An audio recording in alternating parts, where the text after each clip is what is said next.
It's before the insurrection and Biden's inauguration. It's before I hike another 56 miles in a week with my father, or my nightly hockey matches with Pan on the PS4. Care how the puck gets to the back of the net. It's Thanksgiving. Trump has semi-conceded the election. The voting apparatus of those states are... And I'm watching Frank Capra's It's a Wonderful Life. I'll give you the moon, Mary.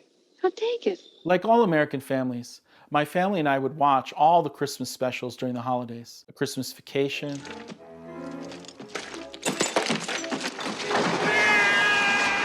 A Christmas Story, and It's a Wonderful Life. Buffalo gals, can't you come out? My father liked Chevy Chase. This guy is funny. He is very funny. My mother, not so much. You don't like it, Mom? No. Although none of us are Christian, my mother slowly tried to introduce small gifts for us as kids. First, it was chocolates. We are not Christian, my father would say. Is it just a chocolate? My mom would say. As soon as I got the gift from my mom, I'd take my 2 to 3 gold coins or Santa Claus chocolates and pretend they were all the gifts I ever wanted. Then I'd get a little sad thinking how I'd rather have a G.I. Joe Terror Dome. Imagine this. Deep in the jungle, you discover it, the Cobra Terradrome with gun emplacements almost everywhere and special base for refueling vehicles. That would only last a few minutes though, because I knew Jay and John, my best friends down the street, would always have great toys, and I could go see them the day after Christmas and play with them. This is the Terror Dome, Jay would tell me. It was $40. Wow, I'd say. When I mentioned the possibility of me getting one too, my mother would always say the same thing. Wait for Nowruz, Piruz.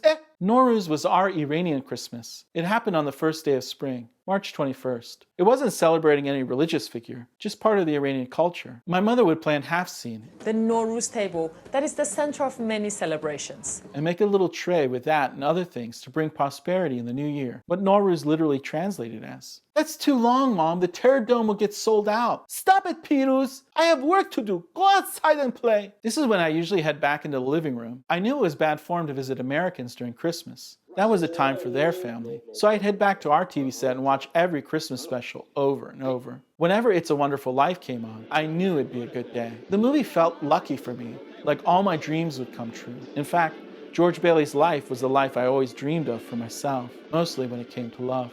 I really wanted to have a wife and tell her I'd lasso the moon for her. You want the moon? Just say the word and I'll throw a lasso around it and pull it down. Sometimes I'd even imagine saying it to whichever girl I had a crush on that week at 12 years old. I'll lasso the moon for you, Sophie, I said in my head. Sophie lived down the street. I wasn't actually interested in her at all. I didn't know she even existed. But then I got a note about 2 months after Mr. Franzio showed Princess Bride in class before the holiday break. Dear Piruz, the note said, will you be my boyfriend? I didn't really know what to do. I had never gotten a note from a girl. I mostly played karateka after school with Neil and Bennett in computer club. But when I got into 6th grade, I lost all my baby weight and shot up in height. Then suddenly came Sophie's note. I spent the whole night thinking of what to say. After about 4 hours, I just wrote, yes, on the same note, folded it very carefully like she had done, and gave it to her friend, Anne, the next day in Mrs. Hall's civics class. I got another note before the class even ended. Anne had run up and handed it to me. I don't remember what that one said, maybe because right after I got the note, Sophie was there. She grabbed my hand and walked me to lunch. So that was how it started. We'd mostly hold hands between classes. I'd walk her to her orange locker, which was 4 lockers away from mine. Then we'd go to the bus, go home. She lived in the same development. And then I'd walk her home. This lasted for 2 weeks. Then I heard from a flurry of notes that Anne, the girl who had handed me the first note, wanted to go out with me. This was right before Alexis I Middle School had its first ever movie night. It was gonna be the incredible journey. I got a note from Anne a little bit after that announcement. Will you go with me to the movie? It said. I didn't really know the etiquette for how to break up with someone, but I knew well enough that I couldn't be Sophie's boyfriend and go with Anne to movie night. So later that afternoon, I told Sophie I didn't like her anymore. I didn't know how else to do it. I hate you, Sophie shouted and slammed her orange locker. I don't like you either, I said, and imitated slamming my locker like she did. I had timed my latest note to get to Anne right before the big breakup. That way, I could officially be her date. It was my first date, and I was very nervous. Lee, the most popular kid in school, wore polo shirts and cologne, so I got my dad to buy me a red polo shirt and polo cologne. And I put on so much I couldn't really smell anything else. Parted my hair like Superman, and went to tell Anne that I'd lasso the moon for her. Just say the word and I'll throw a lasso around it and pull it down. When I got to the theater, Anne had saved a seat for me. I sat down next to her and my hands immediately started to sweat. Anne was really pretty, and I'd never been on a date. I didn't even know what to say or do, so I just kept asking her if she liked the movie. You liked the movie?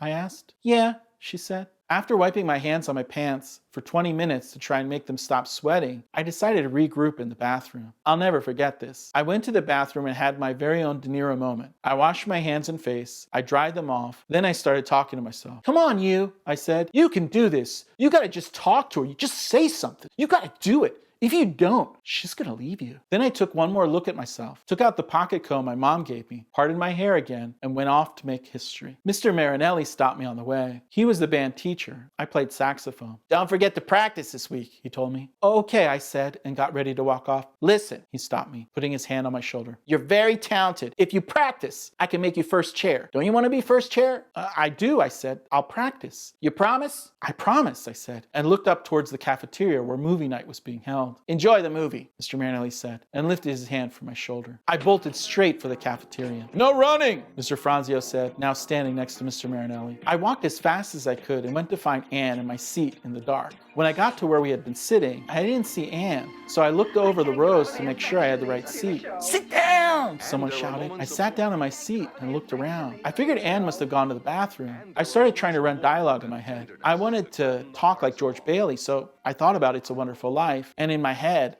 I was even better than George Bailey. Hot dog, I shouted in my head.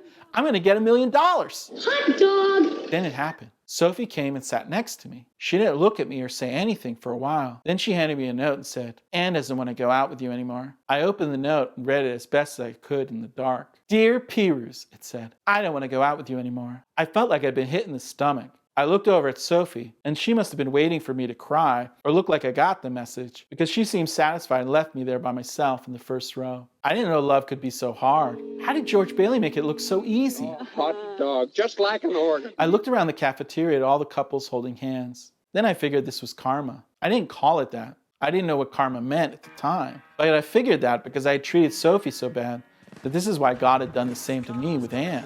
Sorry, God, I said to the ceiling of the cafeteria. I won't do it again.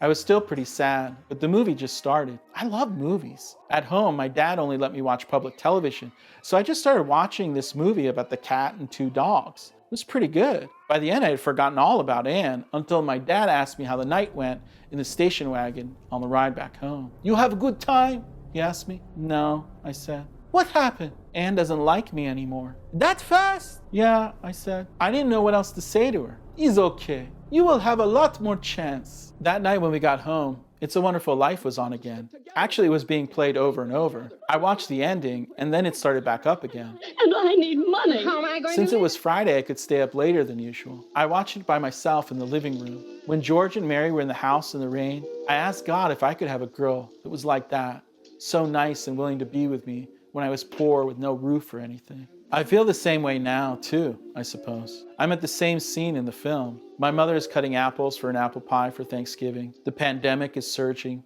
Christmas is around the corner. Pirus, my mom tells me, remember, we have to stop this soon. Why, I ask. Wheel of Fortune is on at 8. تنهای تو دنیا من خسته و دور به سوی فردا تنها تو دنیا من خسته و دور به سوی فردا